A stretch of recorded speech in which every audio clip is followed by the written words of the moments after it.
Hi there, and welcome to Ethical Pricing and Finding Your Burn Rate and Calculating Your Day Rate. I am Jim True. I am the support lead and community manager at the Pods Framework. That's our website, and that's my website. I'll show you the slide again at the end, so we don't need to worry about it right now. So, what do you need to do to work? Or what do you need to work? You need housing, you need to eat, you need to be able to get back and forth to your clients or get around, transportation. You need some kind of communication so that you can talk to your clients. You need a computer and you need an internet. In addition to those, you should probably have something in mind for your medical expenses, education, and I've got a symbol there for the bank, but that can mean savings, that could mean money you're putting aside, any of those kind of things like that. So basically, it's just this is the stuff you need to be able to do your job. So what we're going to do is calculate your burn rate, and we do that by figuring out what your monthly expenses are. So in this case, I've thrown down rent or housing for like $1,000, food at $200 a month, transportation at $200 a month, phone at $100 or $1,500, internet and computer at $200 and $100. I usually put in $200 for a computer because I tend to look at the idea of either having to buy software or having to buy a computer or replace my computer once every other year or so. So that's kind of how I value that particular item. And then I've done my medical insurance, my education, and how much I want to put into savings. And that savings can be for a vacation or anything else. So that total comes up to $2,400. So not a lot. But remember, your burn rate is your bare minimum. That's the bare minimum you need to survive. That's the amount of money you have to get every month in order to pay the bills. So if you also think of that, your burn rate is your unit cost. So if we sat there and actually looked at the concept of a lot of people doing websites for $600 a piece, that means you have to do 4 websites a month to make that $2,400, that bare minimum amount that you need to survive. Now imagine that you're doing those websites at $240 each. Like some people have been doing websites like this for $250 or $300. You have to do 10 websites a month just to survive. 10 times 12, 120 websites a year. A little bit unsustainable. So now we're going to talk about the idea of actually taking your unit cost and applying a markup to it. So if you take your unit cost, you've got $2,400 monthly. That is a daily rate of about $100 a day. That's based on 24 a month because you're not working 30 days a week or 30 days a month. And you're hourly at 8 hours a day is like $12.50. It's barely even minimum wage. So what we're going to do is, when you're coming up with an ethical pricing rate, you're actually doing a markup on your day rate. So in this case, applying a 25% markup, we really only get to $3,000 monthly, $1,563 hourly. If we take it to 50%, we're getting to $1,875. So you can honestly go all the way up as to a 200% markup to get $225 an hour. That's what I charge for the support work I do for Pods Framework. But I'm also only doing that at 26 hours a week. But that's my stuff, not your stuff. So now, how many days do you want to work a year? Well, there's 365 days a year, and you could take your annual and divide it by 365 and come up with a value, but that's not how you actually calculate days. You calculate days like a business, which means it's 52 weeks at 5 days a year, or 5 days a week, or 260.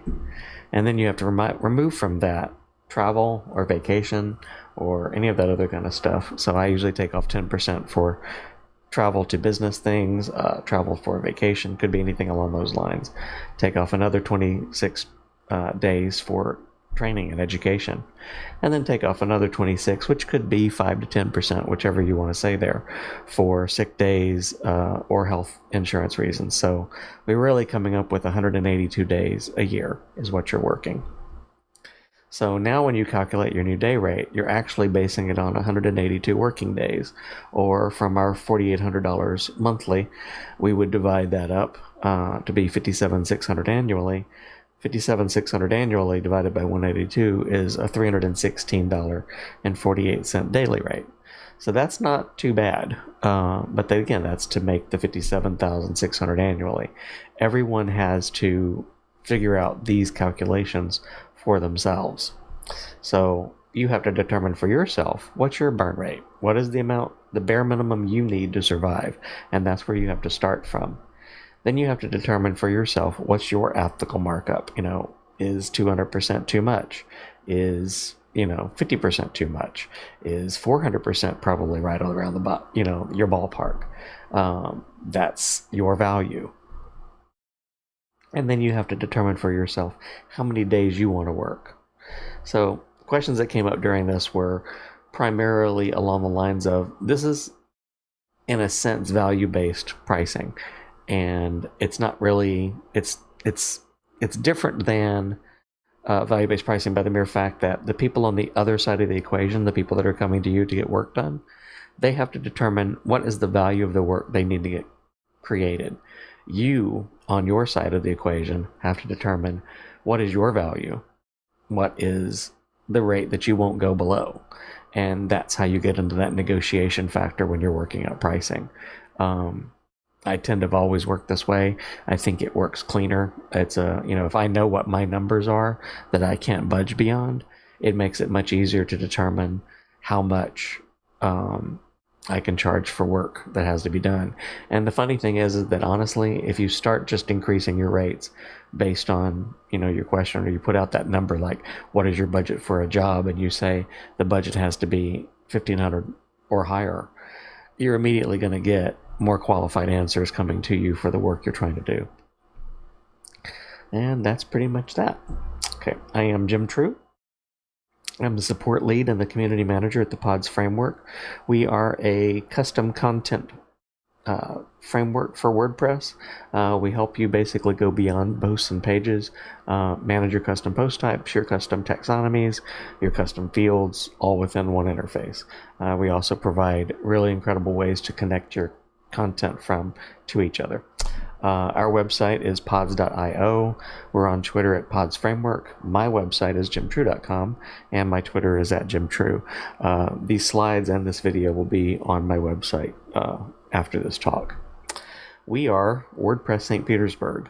We have meetups monthly in St. Pete at the Iron Yard St. Pete on the first and second Thursdays of every month. The first meetup every month is a talk, and the second meetup is usually a workshop, more like this was, where we did a very short talk, about 15 minutes, and then get into actual questions or workshop type work. Our website for Tampa Bay WordPress is tampabaywp.org, and we have on that website our links to our Slack chat, our Facebook group, our meetup, and our YouTube channel. We have 6 regional meetups that meet in Tampa. We are currently in the process of splitting off the calendars to basically be 6 individual meetups that all also report their calendars to Tampa Bay WordPress. And that's primarily to help you guys see when there's a meetup near you in your neighborhood, and also to make sure that we're showing up on the WordPress dashboard as of WordPress 4.8. Another big gigantic thank you out to the Iron Yard St. Pete. They donate this space to us, this classroom to us, twice a month now, for absolutely no cost whatsoever. They're incredible tech school in downtown St. Petersburg. They do very hefty things called cohorts, where basically the classes run from, I think, like 6 to 8 weeks. And once you're inside that cohort, that is all you're doing. You're learning front end, back end, database, the whole bit, coding primarily in JavaScript, Ruby on Rails, Python, several other languages, C#, I think, and doing iOS and Android and everything type work. They're an amazing school. This is already passed now, but they had a morning coffee for working women of Tampa Bay on July 5th at 9 a.m. You can always find out what's going on at the Iron Yard by going to theironyard.com, and they have a very specific page for the St. Petersburg location. They're also on Meetup as well, and you can find out the full listings of what they do at the Iron Yard. They host several meetups from several different technology groups, including Girls Who Code, so it's a good place to check out. And that's it. Thank you.